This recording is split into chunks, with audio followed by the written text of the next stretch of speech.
Welcome to the Nexus Unloaded podcast. This is Will Crozier. And I'm Mikki Westcombe. We are the founders of Nexus Performance. Joining us on this wild ride is our heavyweight coaching team, ready to unleash their expertise to solve any problems in your journey to getting strong and jacked. Through our real-world experience, we hope to break things down in a digestible, applicable, and entertaining way. So pump up the volume and let's get into this.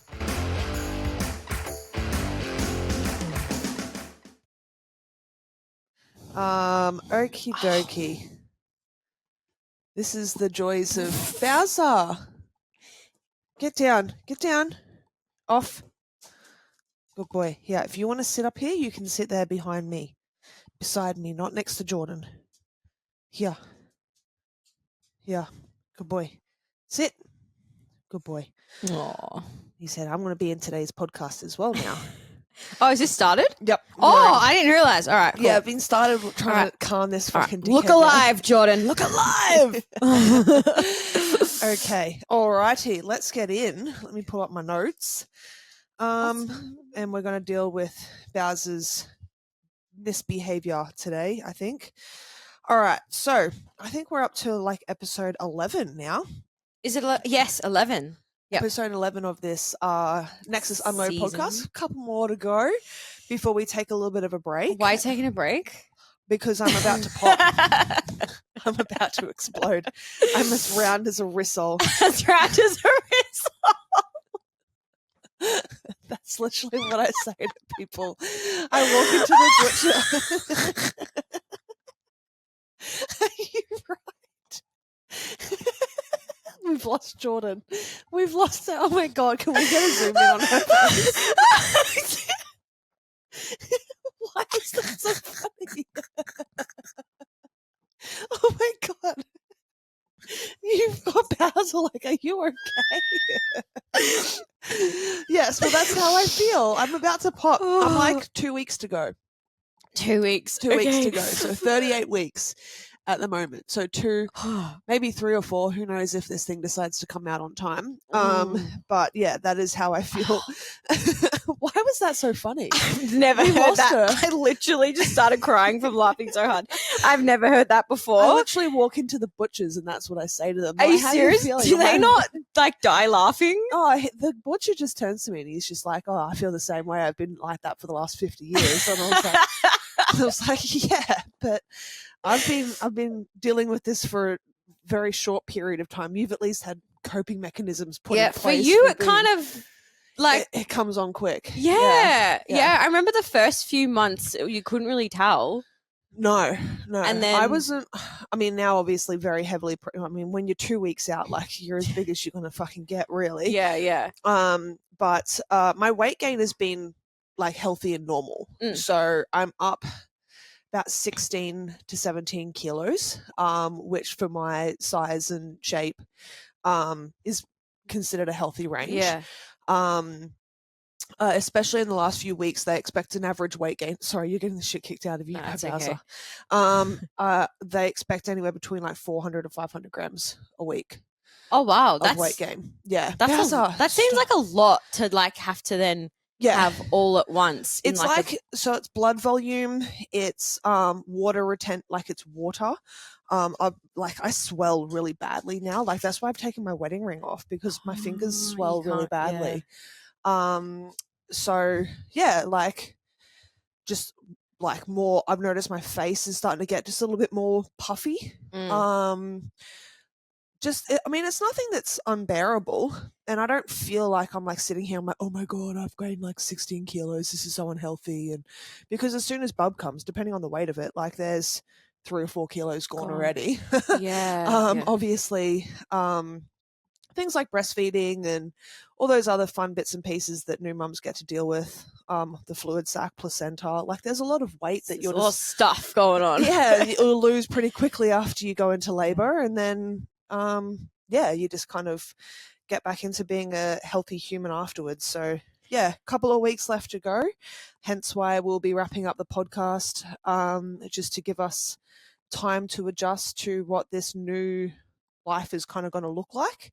Obviously, we've got some big things going on with the Melbourne gym. Yep. And that's been interesting to navigate. The last couple of weeks, Geordie's been away in Italy on his honeymoon. So we've just kind of been processing things remotely. Yeah, it's been interesting, but it's been a good experience for us. So I just don't know how you guys do it, because like I remember like back when I worked in office environment, like when people would go on mat leave, like there were always like women that were like, no, we're gonna work to the end, and then they get to like before like, you know, like 4 36 weeks, or and they're whatever. like, no, I can't do it. They're like, I can't. Like, yeah. So I don't know how you are like doing all the different things. I've but definitely noticed that I've slowed down a little bit in the last couple of weeks. I don't think I've like slowed down per se, but like fatigue and stuff like that has come in. Obviously on Monday we talked a little bit about like brain fog and the baby brain or whatever, which I was like, nah, that's not a thing. Like whatever, people just like to have like all these, you know, weird like ideas that people have around like, oh, if you're sick like this, then you're going to have a boy, or if you have this, then it's a girl, or if, you know, it's sitting like this, it's it kicks this. 3 times at this time and then 4. Yeah, literally. And I'm just like, whatever. Like, you know, everyone has their own little biased opinions on that sort of stuff, and I just don't really care. I don't feed into it. But the baby brain thing, I was like, again, was one of those things. I was like, oh, pregnant women just trying to find an excuse to. But I'm kind of like, sometimes I do go a little bit more potato. I'm like, where is my brain going? Or what is that word I'm trying to say? Like I just crowbar was the word you forgot. Crowbar, fuck, that really annoyed me, hey, for like days. I was sitting there for days after it. I was like, what is the word I was trying to say at that point in time? So yeah, very, very annoying. But interesting. I'm navigating my way through it well, and I'll be finishing up client calls in the next week or so. So literally like a couple of days before my due date is when I've put in a time block out, because I'm like, I don't want to go into spontaneous labor and have a call like scheduled and it not the client's just waiting, and they're like, everyone is well aware of my communications. If you don't hear from me, I've had a baby. No, everyone's well aware. So I've been communicating with all my clients as to what's going on over that time and stuff. So yeah, but I know you have obviously had some excitement in your life as well. Yeah. Care to share? Well, I didn't have a baby, but I got an air fryer for my birthday. Thank you. The best air fryer ever. Like that is Jordan's baby. It is my new, like every day I'm like, oh, how can I use this with dinner? Yeah. Like we'll make a meal and I'm like air frying the potato. It makes no sense for me to air fry the potato with the meal. Like it should be steamed or mashed, but I'm like, no, I want chips with this meal. So like every day. It'd be like curry with chips. Literally my potassium intake is like at an all-time like record. I'm like, yes, I'm getting in so much potato. I put some pumpkin in there the other day.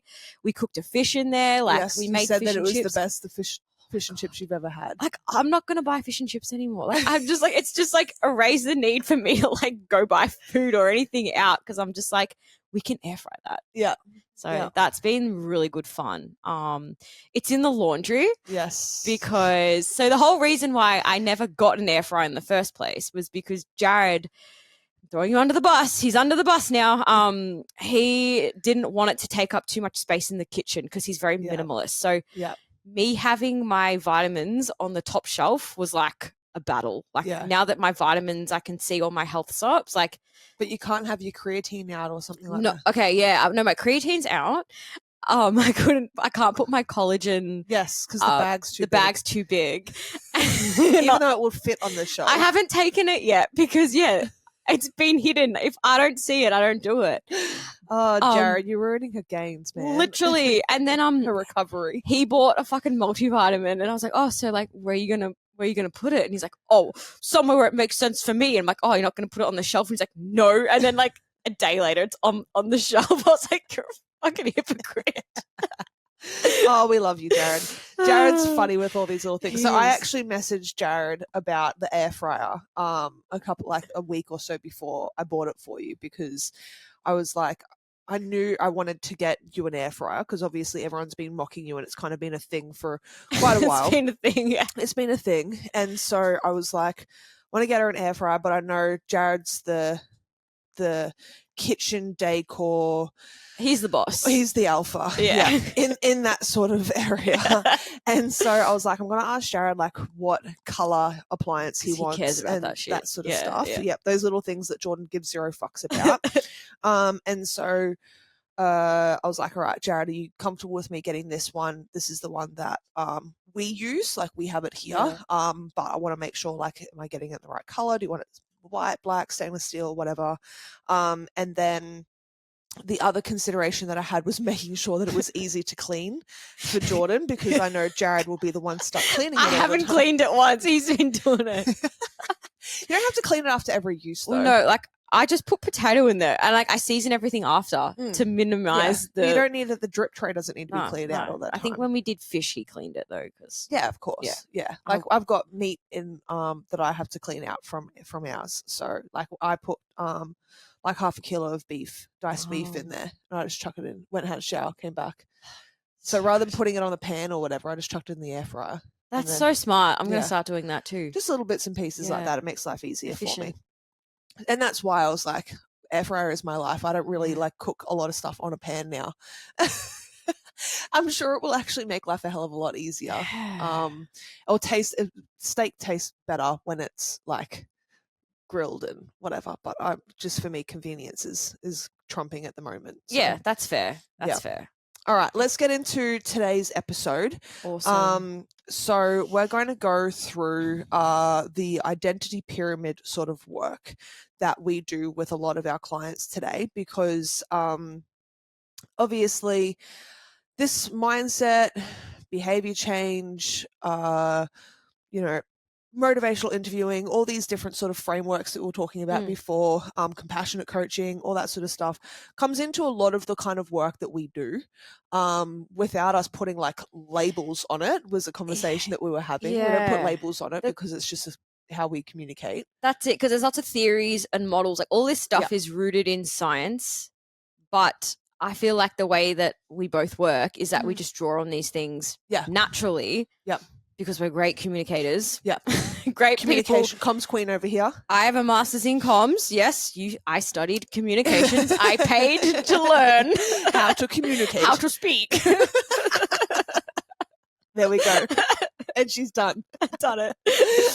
I still have round like a result floating around in my head. Like I'm like, don't think about it, Jordan, because you've got to start laughing. So that's like in my head rent free, right? Yeah. Yep. Sorry. I'm glad I planted that one You there. planted it there and I'm trying to like push it down. I'm like, don't bring it up. But basically, a lot of this stuff is stuff that we do with people without being like, oh, right now I'm going to draw on this theory of behavior change. Like, this person needs to go through this framework for a period of the next few months or whatever. It's just like, as things come up through phone calls or check-ins or whatever, you draw on each of those different systems or models or whatever. Yeah, it's ingrained in our approach. Yeah. Yeah. So we wanted to get into, I guess, like why we do it first, right? Like how, why is it important? Because obviously as a nutrition coach out there, a lot of people could just be like, well, don't you just talk about macros and calories and designing meal timing and health supplements and why, like, TDEE and all these other sort of things, like, don't you talk about that sort of stuff first? Like, isn't that important as a nutrition coach to go into? Yeah. So I think we wanted to go into why we do that stuff when it's needed. Yeah. But also why we do more of this work. Yeah.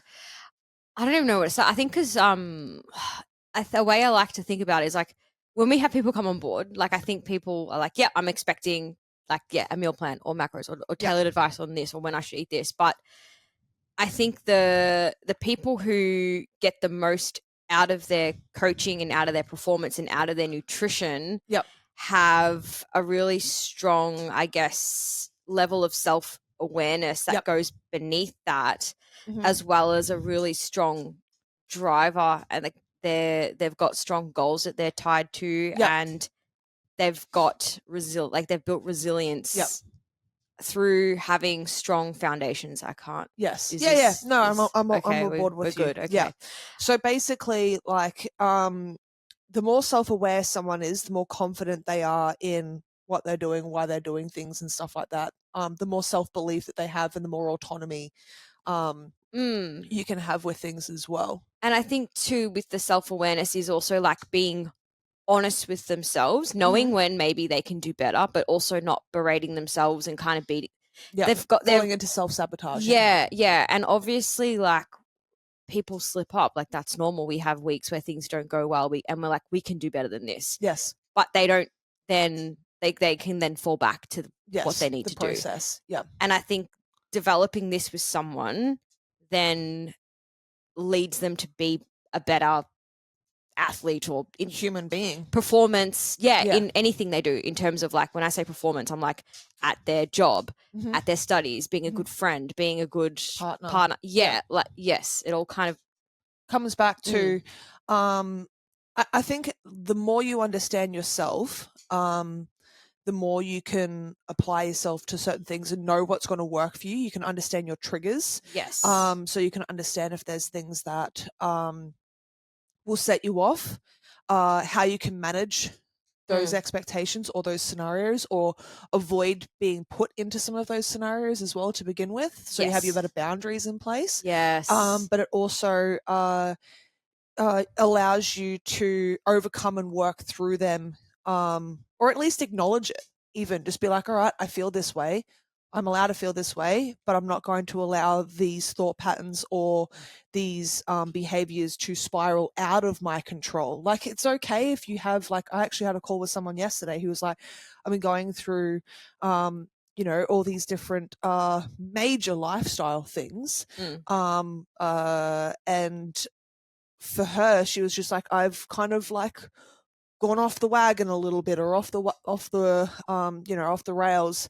But then when we actually sat down and spoke about like what off the rails to her means, she was like, oh, I've just come home and I've just like overindulged on a couple of cookies, or I've overindulged on this or whatever. And I'm just like, yeah, but how much? Like throughout the rest of the day, she's still eating all of her fruits and vegetables, getting good protein in, getting good hydration in and stuff like that. So she never actually allowed it to really get out of her control, because she acknowledged that she was doing it in the first place.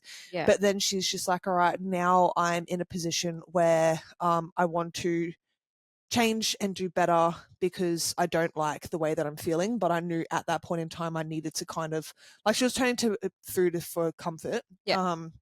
But she never allowed it to kind of like spiral too far out of control, that she couldn't regain momentum again. But then she didn't sit there being like, oh, you failed. What's the point? Blah, blah, blah. Yeah. So I think, that's quite common. And that's kind of like the traits of someone where you're like, yes, like you have that ability to pinpoint and reflect and be like, I don't like this. But for a lot of people, when they first come on board, they don't even realize what they're doing. Yes. And so it's like that's our where job. Binge eating is, right? Like, but binge eating is such a common term that we've had thrown around, but they don't realize that binge eating is actually like completely mindless. Like, you don't even realize that you're doing it. Whereas I think in this scenario, as you were saying, like they're aware of it. Yeah, and it's not really a binge. It's a bit of overeating, which happens overindulging to everyone. And then I think it's again like recognizing, like I said, like people don't realize what their patterns are, or what their triggers are, or what their default actions are. And I think that's where like this stuff really comes in handy, because as their coach, like, whoa, bouncingly knocks my computer off my lap. We can kind of help them realize what these habits and traits that they're carrying, that they no longer want to carry, like how they're impacting them from reaching their goals. And then set up some different strategies to work through that. And like you said, like helping them, like people classify lots of things as binging. It's like, well, no, that's not really that. And then helping them kind of like break down, okay, what am I actually doing? Perspective versus the reality of it. Yeah, for sure. And this all comes, and this is what I mean, like all these are all different frameworks, systems, models, all that sort of stuff that you can just draw from and work through. Sorry, Bowser's is being a right pest here today. So and to me, it all comes back to like self-awareness.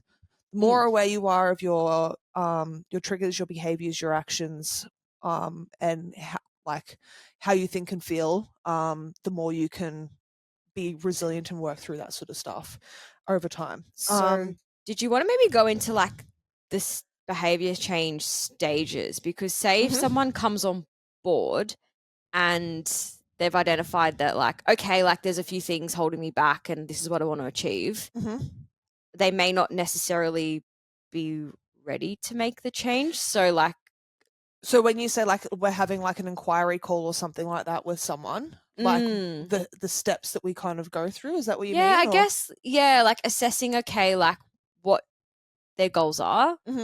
And then, because sometimes people say they want something, but they don't realize what they actually need to do to get there, or they want something, but they're not truly willing to make the changes or take the steps to get to where they want the sacrifices. Yes. Yeah. So this, I guess, is where we need to drill down with someone like, okay, like this is a great goal, but like, are you really Willing tied to this goal? Like, what does this mean to you? And then also us assessing like the COMB model, like are they do they have the skills and abilities to start the process to change? And then so like through that we then pick up on their like what's the word, like patterns of behaviors, and then we work on them. So it's kind of like that's the process. Yes. Yeah. I'm with you now. You're with me now? Yeah, sorry. Like, see, I'm peaking brain and you're potato brain. Yes. No, so for me, like when someone comes in and they're just like, I have a goal and let's just throw out a random, like totally arbitrary goal of like, I want to lose 5 kilos to make weight for this particular, competition that we have coming up or whatever. To me, I always like to find out why does that weight class mean so much to them, or like what position they're coming from, what their past experience have been like, all that sort of stuff as well, because it then opens up that framework of how do we work through these sort of things, like just understanding someone's history and what's worked for them, what hasn't worked for them, and why all those things are kind of coming up, because that's really important to build that relationship and build that level of understanding with someone. And then from there, we kind of just pick apart what is the process in which we want to get there. So rather than just sitting here and focusing on like, this is how, this is why like losing 5 kilos is so important, because it's definitely getting to the bottom of that, but like, how are we going to get there as well, and focusing on that process rather than just the end result of it, of losing 5 kilos, because you could lose the 5 kilos and still be unsatisfied and want more, or lose the 5 kilos and performance maybe isn't quite what they were expecting from it, or whatever. So why, firstly, digging into why that goal matters so much to someone. Like I said, 5 kilos is relatively easy for some people. 5 kilos for you is a lot of weight. It's more than 10% of your body weight, right? Or close to. So I can't do math. It's 10% of your body weight. Okay. Yes. Yes. But yeah, so I think understanding why, like, I know you mentioned like the anchor points for people as well, right? Yeah, so, I like to kind of refer to it as their anchor, because I've had people come to me and be like, their goal was aesthetics, and they're like, I want abs. I was like, okay, like I was trying to like ask a bit more questions, and I've had people say to me, oh, it's not that deep, Jordan. And I'm like, I get it's not that deep now, but when you're starving and you're saying no to things that you really want to do in the moment, like, are you really going to care about having abs? Probably not. So when you're struggling, you need to be able to tie deeper to the value behind that goal as well. Is it like why behind that goal? Yeah, is it like about pushing yourself to a point where you're so past your comfort zone, but it's like that mental, like, is like bodybuilding, for example. I know there's a lot of people who have this like desire to transform themselves, and it's all about the mental as much as the physical. So like, you know what I mean? I feel like they've got strong anchors most of the time. Not everyone who does that sport, but like the successful ones. So I guess that's kind of like what we want to drill down to. Why is this so important to them? What are their values around it? And making sure that then the actions align with those values. Because when you're struggling the most, you need to have a deep-rooted anchor that you truly understand why it matters to you, and that's going to help you work through those emotional setbacks that can come up, or the physical setbacks that can come up as well. Like when you're feeling fucked and physically exhausted, like well, why do I do this? You know, like, why am I still showing up? Why am I Yeah. still going to the gym? And when you're emotionally all over the place and you just feel like grabbing that slice of cake or eating those cookies, it's like understanding, well, why, you know, why are these outcomes so important to me? Why is this process so important to me? And if we look at the stages of behavior change, relapse is actually in that cycle. Yes. So it's pre-contemplation, where someone doesn't have that thought yet, but they're like, okay, and they're going Yeah. about their life. And then contemplation is the next step, where they're like, they haven't verbalized it, but they're probably like, okay, I should probably make a change. I think I want to, Yeah. you know, go speak to a nutrition coach and get my shit. Do something about Yeah. this. Yeah. And then so in that contemplation phase, they then move to preparation, where they're probably starting to talk to people around them, being like, this is something that I want to do. And they start looking at coaches. And then action is like, yep, I'm going to book that call in with Mikki or Jordan. Yep. And then action is when, you know, we get them on their way, and then maintenance, and then there's relapse. So it's kind of just like, that's built in because it's going to happen. Yeah. People don't just say, I'm going to change, and then they never kind of like revert back to their comfort habits. And I think that's why when we talk about this whole identity pyramid, or like I've termed it identity pyramid, but it's like a funnel or whatever. Like a big issue with relapse. I don't know the exact numbers, but I know like a lot of people, when they lose a lot of the weight, end up just putting it all back on again. I think it's like 80% of people regain the weight or more within 1 to 2 years. Yeah. So like, how do we lower that statistic? And I think a lot of it comes back to this kind of stuff, because a lot of people know enough about nutrition, right? They like, and we teach them that through our coaching as well. We teach them how many fruits and vegetables they need to have. We teach them how much protein they need to get up. Why? And like, why? Yeah. Like why this is recommended. What it does. Yeah, like. exactly. So we teach them the nutritional literacy that they need to be able to follow through with that. But they still can't do it. Yeah. And a lot of it comes back to this sort of framework stuff. So setting up your environment, setting up your lifestyle, changing your belief system, understanding your anchor points, building that resilience and that autonomy, and having a variety of different skill sets outside of just nutrition literacy that will allow you to go back to your habits, your routine, your process. So it's not focusing so much on the end result, it's focusing on the process to getting there, and then the person you want to become. And that's kind of how I've come up with this whole like identity funnel. And I'm sure there's more frameworks of what it actually is called, but it's essentially like at the very top, well, there's the end outcome that everyone likes to focus on first, right? There's just like, this is the result that I want. There's the process in getting there. So I'm going to create these habits, these routines, these actions and behaviors. But at the very top of that, it's growing into the person you want to become and how we do that. And so that's the identity side of it. So it's like identity, like who do I want to be? The person in 6 or 12 months, or at the end of this coaching, or in a few years' time, like what are some of the things that person does? How do they think? How do they feel about themselves? How do they talk to themselves? How do they treat other people around them? How do they set boundaries and block other people out as well that maybe are toxic influences on poor behaviors and stuff like that? And you go. I was just going to say, so it's like creating that identity of that person, or understanding what that person is, and then starting to become that person now. You may not be that person now, but starting to become that person now in just small day-to-day actions or challenging thought patterns that come up and go, you know what, like, I don't want to think this way. I don't want to feel this way. And this is why this whole podcast kind of came about, was because I was having a very similar conversation with a client a couple of weeks ago about this kind of work. Yeah. And I think, again, like the way that we coach people and have these conversations. So when it comes to like assessing one's capability to change, like you talked about, there's like their social and physical environment. So us as coaches asking them about like, who are the people around you? Do you have the support? Because not everyone has people in their corner. I've had clients tell me, you know, they've received, you know, unhelpful comments from people. Or I had a client when we lived in Cairns, so this is going back like 10 years ago.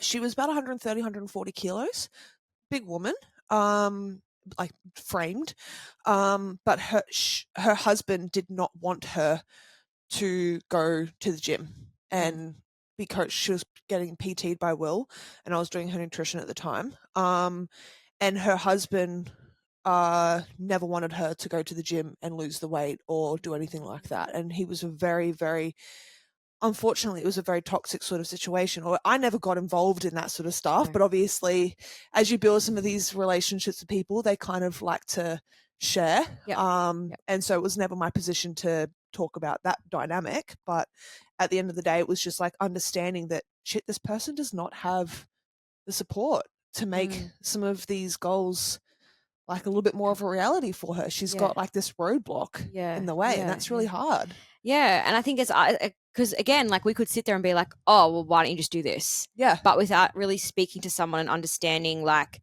their environment, like who they've got around them, like they might have the desires and the goals and all of that in line. They might know exactly, yep, they've got this anchor that's really strong, but without us understanding like, okay, like what does everything else around them look like? Yeah. And then I guess in our coaching as well, sometimes we do help people kind of change their environment or really think about who they're sharing their goals with to kind of build that support system with them. Like again, and this is all stuff that like I actually talked to a few of my clients about who they share their goals with, and are they trying to seek validation? Yeah. Like, are you trying to share your goals to get approval from other people because you think it's what you like want? Yeah, some people do that. Yeah. Hello. Sorry, Bowser's just like he's back again. For those not watching this on YouTube, he's lying on me. Yeah. But yeah, so I think like that's a really important thing just to slot in there is like and that comes back to the whole identity side of things. That was Bowser looking at my He microphone. fully put his head into my like boob. His head is like the same size as your body. It's like in my nipple ring and it hurts. Stop. But yeah, so I think that comes back to the whole like identity side of this. Like, are you identifying as someone that's trying to seek validation from other people? Then maybe that goal isn't that important. Well, not important. It's not really your anchor because you're trying to kind of get other people to reinforce. Maybe that's what you want. Yeah. And I remember like this goes back to the conversation that I had with that client around the identity work was like I identified characteristics or traits within myself that I was like, why, like someone asked me, one of my business coaches at the time asked me like, why do I work so hard? And so I dug really hard into that sort of work. And I've done some social media posts on it over the years since, but a lot of it was coming back to this sense of unworthiness and sense of self-doubt, like I had to prove myself to everybody around me that I deserved, the sentence was that I deserved a seat at the table of my peers. And that's why I worked so hard, was because I had to prove myself, and I was seeking validation from everybody else rather than like and just growing this company or growing my business into something that didn't actually align with my values and what I truly felt like I wanted. Because I was just so caught up on building this empire of what I thought was going to be really, really cool. But it didn't actually align with how you wanted to how I wanted to operate. The sort of lifestyle that I wanted to lead and what truly mattered to me. It was more like just seeking approval from everybody else, and I was like, I don't want to be that fucking person. Like I'm not happy. Like I'm genuinely like put on a good facade and I'm like happy in moments, but deep down I was not happy with the life that I was leading. Oh my god, dog, get out. Go. And so I was just like, something needs to change now. And obviously over the last couple of years since then, the business has changed and grown and morphed. And it's still doing that now, like obviously as life continues to change, clearly. But that was a lot of the work that I did on like the the identity stuff. Yeah. Was understanding myself better, so that not only could I be a better business owner, but I could be a better coach. I could be a better wife, a better friend, a better mentor. So that and that level of self-awareness, I think, has really helped me then establish routines and processes now to help me get to the things that matter most to me. And my results are not like I want to compete or I want to do this thing or that thing, but it was like I want to start a family. And like creating processes that aligned with that. And then when things didn't go so well over the course of our trying to conceive, like, you know, of course I accepted the fact that there was sometimes moments where like I was going to feel a bit crappy and shitty about the situation, but I've never allowed it to derail me. You know what I mean? Yeah. So this is literally this. It's a different goal. Like it's a different scenario. It's not performance. It's not like I want to lose X amount of weight. But that's life, right? Like that is the whole identity side of this, is that to become a better human being and a happier person, you have to do some of this kind of like hard work. Yeah. And like, so like, I don't even know what to say because that was very powerful. But that was literally the conversation that I had with this client, was just like, this stuff is not easy work to do. And you have to realize that the way that you speak or the actions and behaviors or beliefs that you have been deep rooted for many years sometimes. And it's going to take a period of time, longer, some shorter, depending on how deep rooted some of these thought patterns are. It's going to take time for you to challenge that, to acknowledge it, to even see it. And then from there coming up with different strategies to work through it. And it's not easy stuff to do. No, because behavior change, in a mood. Change takes a lot of time. Like you said, like this might be a slightly different like direction. Yeah, go for it. But like when it comes to like changing something with someone, like you said, you've got your default settings that you always go back to, and to kind of create those new pathways and wires can take, you know, a year. Longer. Yeah, for sure. And I think like I don't want to discourage people, but you know, when they come to a coach, and I kind of hate on people think, oh, it's just going to be a 12-week thing. And I'm like, it's actually not. Like 12 weeks is barely scratching the surface of anything. Kind of the work that we can do. Yeah. Especially around this sort of stuff. So I always set that precedent whenever I work with someone and I start to get into this sort of stuff, because this is heavy work. It's hectic shit. Yeah, this is deep shit, man. So you have to firstly have that trust, like with a client. You have to have that relationship, that openness. That client needs to be transparent with you. And you know, you have to be empathetic and understand their situation. That's a really big thing on like Gary Mendoza's work with this whole behavior change, is like empathy and compassion and understanding of, you don't have to have been 150 kilos and lost that weight, but you have to be able to understand how people think and feel and relate to them in some capacity. I think what annoys me sometimes is people are like, oh, like, you know, Jordan's just like really nice. She's not harsh enough. But I'm like, there's a difference between being mean and having empathy and compassion for someone. And I don't think there is weakness in being compassionate. And this is a conversation I've had with a lot of clients. One recently who's, you know, tried to compete and gets injured and has always kind of like gotten himself injured at the last. And I'm kind of like, and I'm kind of like, what are you doing? Like, what's going on? And he's like, just got to push. Doesn't know how to kind of like allow himself to pull back and relax. Doesn't rest. Thinks rest is a weakness. Like, and I'm like, no. This is you not being kind to yourself and knowing like, okay, I'm not feeling good. And there's strength in knowing when to pull back and when to push. And I think this is probably a different topic. I don't know. I'm just using this as an example because this was a conversation we had on Monday. And he was like so grateful that we had this chat because he's like, I've never really spoken to anyone about this before. And I was like, dude, like this is holding you vulnerable. Back. This is holding you back from being the athlete that you have been trying to be for so long. Like, well, that's where sports psychology comes into it. Like it's a whole other level and Will's done some sports psychology stuff as well. Like when he was coming out of COVID, obviously, like as any elite athlete, there was a lot of limitations around abilities to compete and stuff like that. And obviously, as we fast track forward through that, there was diabetes and a lot of different things that he was going through at the time. And when, as an athlete, you identify so much of your self with competing, and that gets taken away from you, you can feel really lost because all you're focused on is the results, is the competition, is the end date, is that sort of stuff. Unfortunately, Will's also very, process driven.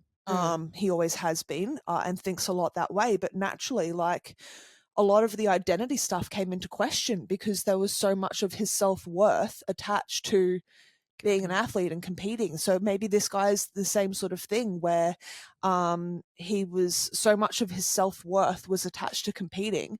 And so when you don't have that ability to compete or get on a platform anymore because of a variety of different things, you need to be vulnerable enough to be able to work through why that is the case. The way he said it to me was like, he's always been drilled, like, work harder, not smarter. And as a kid, like, always pushed and pushed and pushed. And so now I'm like, okay, now I know this.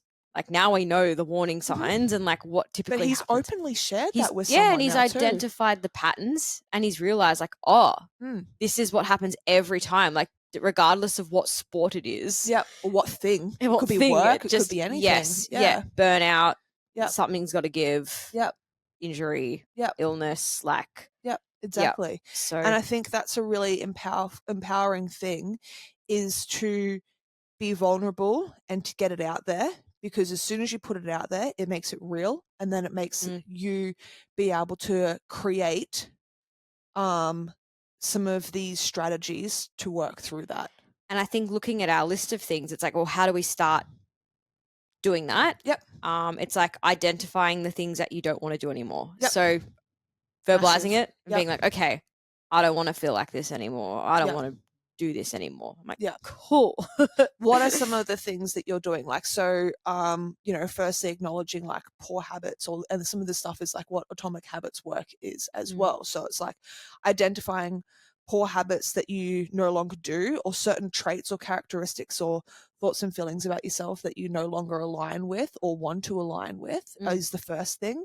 And then create a list of different characteristics, beliefs, or whatever of how you want to feel, or how you want to act, or how you want to, carry yourself. Yeah. And then you can start to get it. So you created you've got to shed the old identity. Yep. But in order to shed the old identity, you need to make it real. Right? So you need to write that stuff out, or you need to put it out there. Yep. Because otherwise it's all just bottled up in your mind and you don't really like want to address it, and it's scary because it's just like, I don't want to be vulnerable. I don't want to be raw because I don't want to make this real. And as soon as I put it out there, it's real. It's real. Yeah. And that's scary. But that's where real growth and change comes. So you've got to shed that old identity, and then you want to create the new identity. So like we said, like, how does this person think, feel, act, behave? What are some of the habits and routines that that person would do in their life?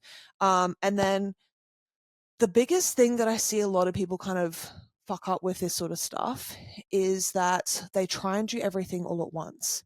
Right? Like, they're trying to like, well, this person would wake up at this time, and this person would eat this way, and this person would not speak to themselves this way, and this person would do all of these things. And so they're trying to like become that person now, fast track, but they're trying to fast track it so much that when things don't go well, they're relapse. Like, well, fuck this. Like, I can't become that person. That person is not a reality for me. Yeah. And absolutely that person can be a reality. It's just building out a framework in which is actually sustainable. I like to think of it, as layers. Identify each layer. I think I've said this on a different podcast, and it's like each month, week, I don't know, day, however long it takes, because everyone's different. Yep. Like, focus on that one thing, and then we like add in the next thing. It's the same thing, but it's kind of like you didn't become the version of. It's not like you woke up one day and all these. You've developed these traits over time, years. Yep. Like, I was talking to a client yesterday, and we had this realization that food is a coping mechanism for his stress. Yep. And As it is for many. this Yep. client is in his he's older. Yep. But he's just realized that Yeah. after I gave him some feedback, and it prompted him to think, and he was like, holy shit. Yeah. This is what I've been questions. doing. Yeah. Yeah. And I was like, wow, okay. This has been your default for years. Mm-hmm. And it's kind of like decision fatigue that Yep. we'll be talking about. When you are super tired, blah, blah, blah, blah, blah, your brain defaults to the easiest route. So if this is something that you've been doing for, 20, 30 years, it's just because we've spoken about it today and we know what we need to do, it doesn't mean it's tomorrow just gonna be or the next day, we can fix it and turn it around. Yeah. So you're going to have to be, I guess, so tied to this anchor point that you're willing to kind of see the longer term and be like, okay, each day is either a step forward or a step to the side, but then we're going to keep going forward.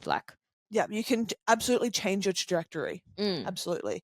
And I think when we look at that, you can start with the lowest hanging fruit, because often I find for a lot of people, you can by implementing one system or making changes to one habit has a flow-on effect or a compounding interest to other things that you do in your life as well. So you might be sitting here and going like, I want to implement all these health supplements and I'm going to start off with that because that's going to make me feel better. Yeah. And it's just like, well, sure, maybe that could help if you have good diet and good understanding of nutrition and good sleep and wake cycles and some of the other things that are probably going to have a larger influence in the quality of your life. So start with the bigger rocks first, the lowest hanging fruit that's going to give you the biggest return, rather than just going out and blowing your money on something like all these different health supplements and expecting that to be the magic pill sort of thing to work through some of those particular dietary lifestyle things. Well, and even sometimes the lowest hanging fruit isn't even like a nutrition intervention. No. For a lot of clients, it's saying no to things they actually don't want to do. Yeah. I have a lot of females Boundaries. in particular on my roster who put themselves last and put other people first without even realizing that's just what they do. And they would say yes to things at the detriment of their own, I guess, health or well-being. Yep. And so for a lot of clients on my roster, wins that they share with me for the week was like, oh, I said no to this. Yeah, so I set boundaries in place. Or it's not even just saying flat out no to a social event. It's like, oh, this client in particular really wanted to train because that's when she had her training schedule. Yeah. She was like, oh, I'm going to train first, but I'll meet you later. Yeah. And to her, that was massive. Huge. Yeah. So it's like saying no or setting boundaries in place so that you can do the things that align with helping you get to that person that you want to be. So, saying no to a social event, or postponing a social event or whatever so that you can train. Saying, oh, actually, this is what I was planning on doing, but can we do this instead? That's not saying, that's just you. Or do you want to join me? Yeah. Do you want to come to the gym with me? It's you just not defaulting to yes because you don't want to hurt someone's feelings. Yes, exactly. So I think just setting some boundaries in place on that sort of stuff is absolutely huge, because that will allow you to then have free time to do the things that actually matter to you. Yeah. So that could be stuff like, sometimes will come home and be like, oh, do you just want to go get Uber this afternoon? I'm like, no, I've got food in the fridge here. I'm just going to do that. I'm not going to order Thai tonight because I've got food here. I'm okay with that. But a lot of people would be like, oh, okay. And then they'll he's a little bit like, oh, it's Friday night then, let's just have dinner, let's go get Thai. And I'm like, I don't want Thai. I don't want Thai tonight. See, sorry, but for some people that struggle, they couldn't do that. Whereas I'm the same. I'm like, I've got an air fryer, man. Just put it in the air fryer. Let's go make fish and chips. But little things like that definitely add up, because it allows you to then go like, oh, okay, cool, Mel, maybe now instead we can make the social event, rather than just going and getting Thai Uber Eats, now maybe on Sunday morning we can go get a brekkie burger and take Bowser for a walk and make it a more enjoyable experience in that social eating. That's more fun. As opposed to just complacency or laziness or whatever. Not saying that Will's like that, but sometimes those are ways that you would do it in your life. Yeah, exactly. Yeah. So, definitely shedding some of those, going back to this sort of things that we can do. just setting some boundaries in place, and all the again, potato brain right now. Nah, so we're kind of talking about like things that you need to start doing to be able to like Yes, it's not like yes, the that's where little we're the going. little like low hanging fruits. And my Yes. example of a low hanging fruit was like Setting setting boundaries. boundaries because Yeah. it might not just be like, oh, meal prepping. Like Yeah, yeah. by setting boundaries, maybe you now have time to do your meal prep. Yes. Like yes. it's just Okay, all we're on track now. Like it all kind of flows yes. Yeah. in. And as coaches, I really think it's like important the way that we like work is to understand all this stuff when it comes to like our clients. Like, yes. Yeah.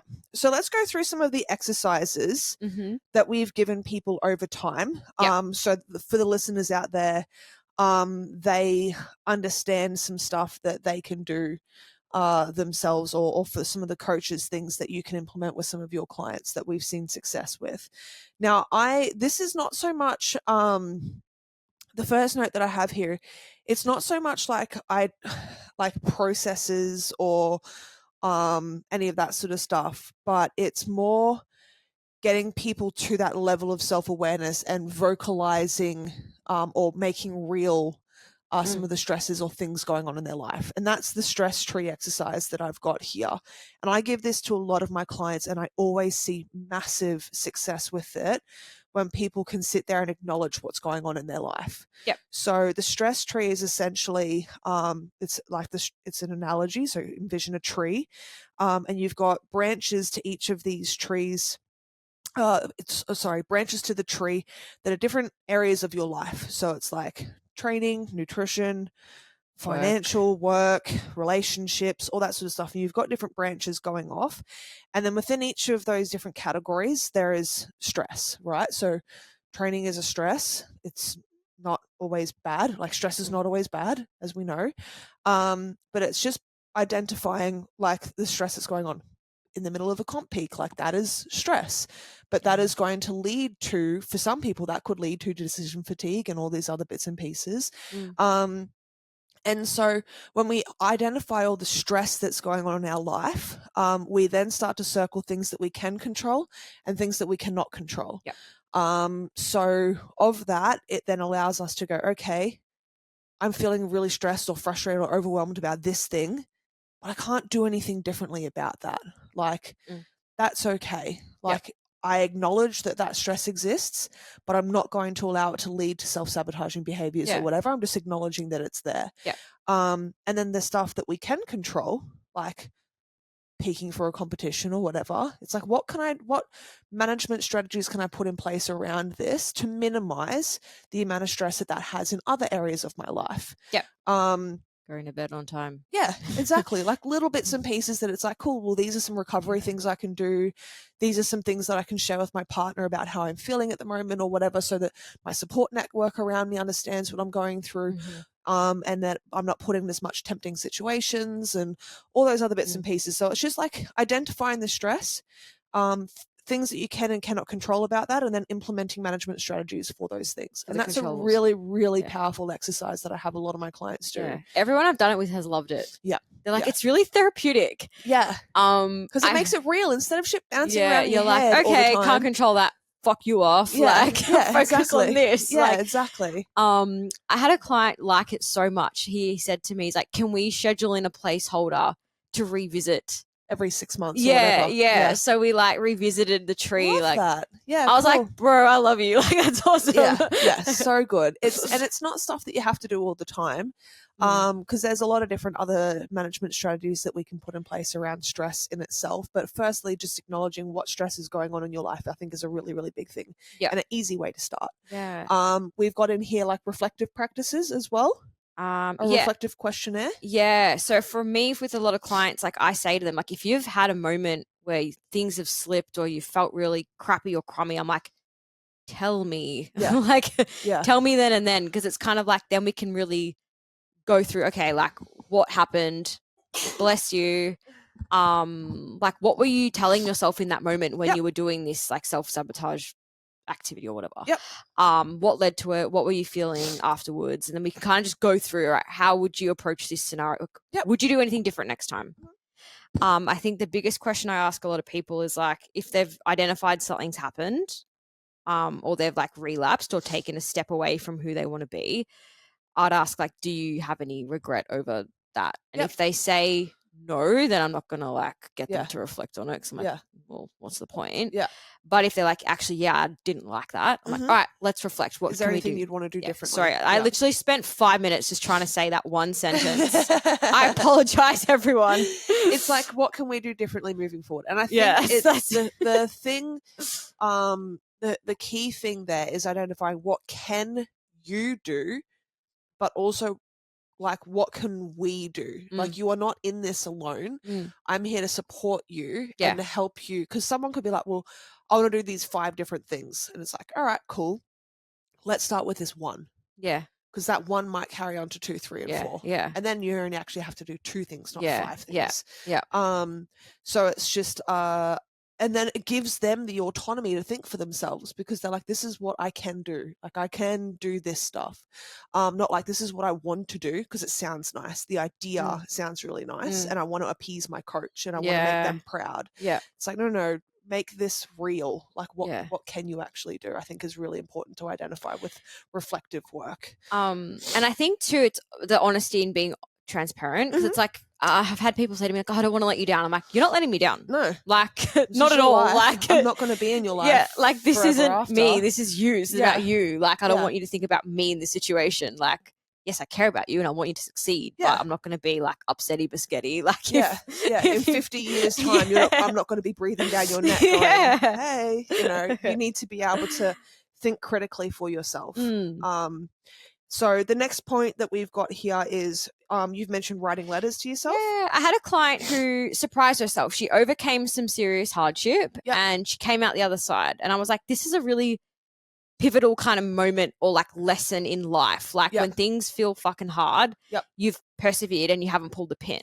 And you went through with this comp and you actually had the best day possible. And I was like, I want you to write a letter to yourself to kind of just like tell yourself how proud you are of what you've done. And I was like, I want you to keep that letter.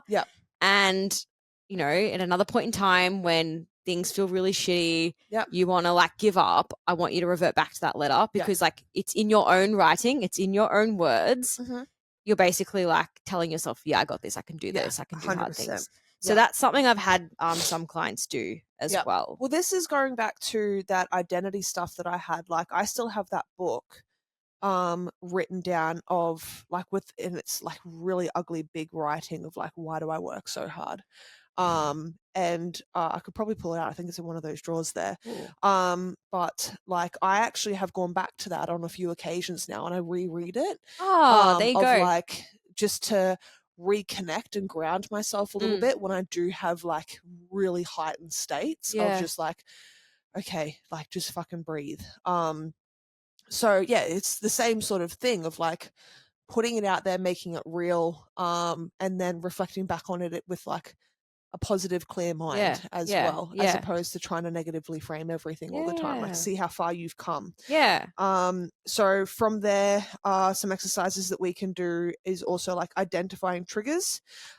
So this could be from a nutrition perspective, like someone identifies that maybe they did actually have a genuine binge eating episode, and identifying what led them to that situation. So I can sometimes map out a bit of a day or a week or a month with someone, and go like, what has come up over these last few days, weeks, that has potentially put you in this compromised position for a binge eat or whatever. And it's just like what the stresses that have come up, or the behaviors across the day, or the thought patterns that came up, conversations that you had with coworkers, and those sorts of things that have potentially triggered a binge eating episode. So I think just identifying that is really important. Pausa. He's like, Jordan, love me. So identifying that, and then from there, going back to some of those reflective questions of what would you do differently the next time you put into this scenario, or what even can you do? Helping with like grounding strategies and bringing awareness. So like a client I was talking to yesterday, for instance, using food as a cope. It's a bit different. Like he would use food as a coping mechanism. Yep. And I was like, in those moments where you're feeling like you're spiraling or out of control and you need that comfort, like what other tools do you have like in your toolbox? And he was like, oh, I love breath work. Okay. I was like, cool. Awesome. He's like, it just really grounds me and centers me and brings me back to like me. Yep. And I was like, when we have those moments where you've identified those like high stress situations and like, let's implement that breath work then. Yep. And see if that helps. I'm like, it's Yep. an experiment. Like, I'm not saying it's going to be No, but you got the to right it's answer. trial and error. Yeah. And he was like, awesome. So yeah, that's how an it goes. example of how we've kind of done this. Yeah, absolutely. Mm. And I mean, like, again, like the first time might not even work. Like it might take you a couple of goes, but you don't just throw in the towel because the very first session hasn't resulted in the perfect outcome that you've wanted. And then we've also got some stuff in here like traits this person has, the way they think about themselves. So this is going back to the identity stuff. So you know, how does this person think, feel, behave, and what do you want to do? How do you want to feel, think, and behave in the future? And sometimes you have to like start acting that way to become it. Yes. So even though you may not be there and you've had this situation or like, you know, roadblock come up, that's cool. But you got to start. Yeah. Yeah, absolutely. Start implementing some level of change and challenge now, which will be uncomfortable, but is going to allow you to grow over time. I think like I hate the phrase like fake it till you make it, but I like fake it till you become it. Yes. So that's something I did a lot in my corporate career where I would feel like, oh, I shouldn't be in this meeting. Yeah. Oh, I shouldn't really speak up or make this point. I was always the person who didn't say something and then someone else said it and they're like, oh my God, you're so smart. And I'm like, fuck, that was my point. Yeah. So that was like, I wanted to say that. That was literally like something that I would always lean on. Yes. Well, I don't know if you've noticed, like in our team meetings, I always turn and I'm like, hey, Jordan, like, what do you think about this? Like, even though it might actually be a scenario that you have, like yesterday we were having a team meeting, there was stuff going on in the Townsville gym. And I was like, Jordan, what do you think? I always try and open the floor to other people. I think that's really important because it gives you, you know, like confidence. Like it's part of the Townsville gym. It's not necessarily impacting your day or your week or whatever, but you might have input that, like, or a perspective that someone else might not have see. And so, like, I think just having other people speak up and have input on those sorts of things can be a lot of like confidence building sort of stuff. But this is also where your awareness and communication style has come in handy. Like obviously this is in a business context now, not coaching, but like that's same still sort of thing. It's still like a strategy where you like bring because not everyone's super chatty. Absolutely. Or asking some of those open-ended questions of just like, what do you think you can do, or what's your input on here, rather than me. Like one of the things I was really bad with about 5 or 6 years ago was that someone would have an issue or a problem or something like that come up, and I would always try and solve it. I was always like, oh, okay, well, we can do this, and we like, let's go this. Why can't you do that? That's like, it was always, I'm like, sometimes they actually just want to fucking talk. Sometimes someone just wants to unload a little bit of how they're feeling. And like just share. Because they might not have anyone else that they can openly share with about that sort of stuff. And so I always make people know, like, hey, if you want to talk more about this, or if you want to share, like, you're welcome to share with me. Understanding, obviously, my scope and my boundaries here. But then also sometimes just being like, okay, cool. Like, and like, what do you want to do differently? Rather than me just being like, here's the solution to your problem. Gary Mendoza's famous saying, people don't want to be should on. Like, oh, you should do this. Like, if someone, like, if I came to you, or if someone, I'd be like so annoyed if someone's like, oh, you should. I'd be like, fuck off. I just wanted to like voice this. Like, I just want to like share. I don't want your opinion on everything. But it's natural as coaches, we are problem solvers, right? Like, it's very natural for us to revert back to that default sort of like, what you should do this then, or try that. With clients, I see like I solve the problem, but I don't let them know. Like in my head, I'm solving it. But I might ask them questions to help them get to answer themselves, and then they think, "Oh, sick!" Or sometimes it's okay as a coach. I was going to say sometimes it's okay to be like, "Hey, like, try this. You know, Yeah. it's like giving people a few different options. I'm like, what do you think is like, what do you want to do? Is still is fine. I feel like I'm like, hey, so like this is what's going on, and then like I always like to ask them like, you know, what do you think about this, or how do you feel about that, or whatever, or asking like, do you want my input on this? Like, do you want, because some people have turned to me and just be like, I don't know what to do, like, can you help me? Yeah, I've had, and so like that's fine in that case. I'm like, well, they're asking for my input on this, and so I'll then present a few different scenarios. I won't just be like that, like black and white. Because if they can't do it, then they just feel like they failed. That's it. So I think too, like in those calls or chats we have with clients, like they probably think, oh, it's just like we're just having a, we just sit there and we're chatting. I'm like, it's exhausting. I'm so tired afterwards because like it's like active listening, asking specific questions, reading their visual, like body language cues. There's a lot that goes into it, and that's why we do, like, we have a few meetings each day that we engage with people and stuff like that. But it's also obviously just making sure that we can have boundaries and distance ourselves from those when we need to as well, so that you're not always absorbing it all. So having a little bit of time and our own coping mechanisms, I suppose, to go through that sort of stuff, because people really like to share and stuff. Which I love. And I think the you need transparency. And like the things that we were saying before this podcast is like developing these these skill sets with people is like a lot of time. It's a lot of empathy. There's active listening, like trial and error. You know, when people go through like hardship, like we go through that with them too. I'm like, I'm not desensitized when someone tells me that they've had a bad day. I'm not just like, not my problem, you know. You're just gonna want it hard enough. You're gonna want it more.